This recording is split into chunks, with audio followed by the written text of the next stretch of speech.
Hello and welcome to a Stampin' On Stuff video. I'm independent Stampin' Up demonstrator Amber Holder. If you need to learn the basics of stamping and card making before proceeding, click here to watch my new to stamping video series. Today we'll be making this super fun jack-o'-lantern themed Halloween scene card. Love it! So we'll be making a standard A2 size card using some basic black cardstock. Make sure and use your bone folder for a crisp crease.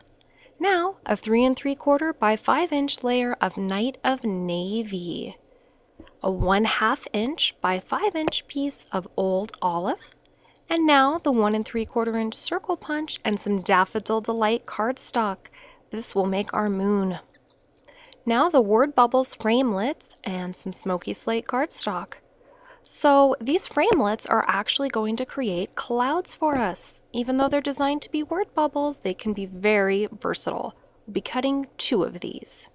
So I'm just using my Big Shot and running this through 2 times to get my 2 fantastic little gray clouds.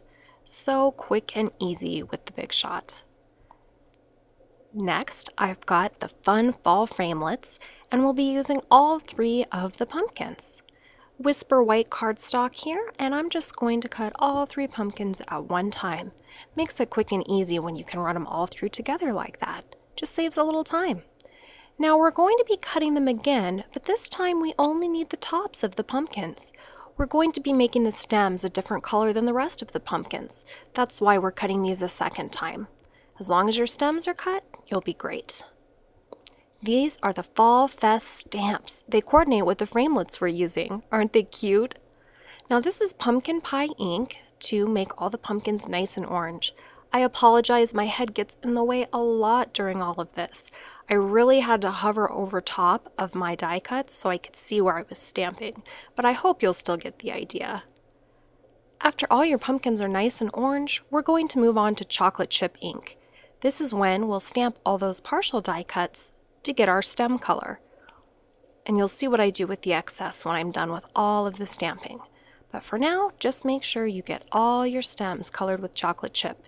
And you notice I'm cleaning all the stamps off in between with my Stampin' Mist and Stampin' Scrub. You always want to make sure and do that.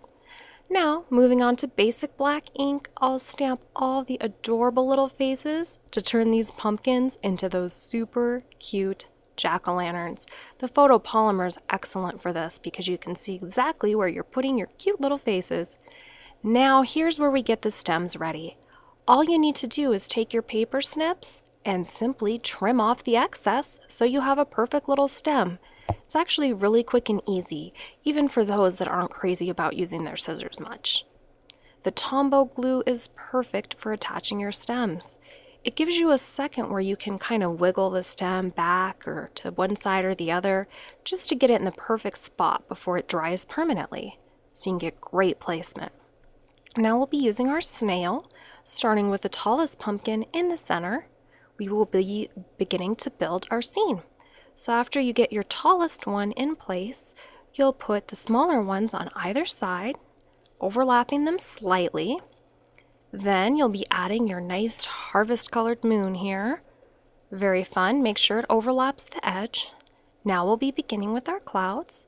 Start by placing one hanging off the side and another one hanging off the top. Flip this whole thing over and use your paper snips to cut right along the edge. When you do this flipped over, you get really nice clean lines. Now, this cloud that we cut there, you move it to the other side and it gives the effect of a third cloud without cutting a new one. Make sure this overlaps your moon a little bit. It gives a really cool effect. Now we're creating our grass. I simply took my paper snips and made little cuts all the way down. This would have been much quicker if I had the fringe scissors. So this has reminded me that's something on my wish list I need to go ahead and buy. If you've got them, use them. Otherwise, you can make do with the paper snips like I did. Attach your grass using snail, and then attach your entire scene to your card base. All done! Here's the finished card.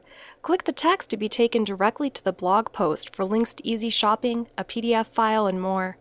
Thank you so much for watching today. If you enjoyed this video, please give it a thumbs up, leave me a comment, subscribe, and consider sharing with your friends.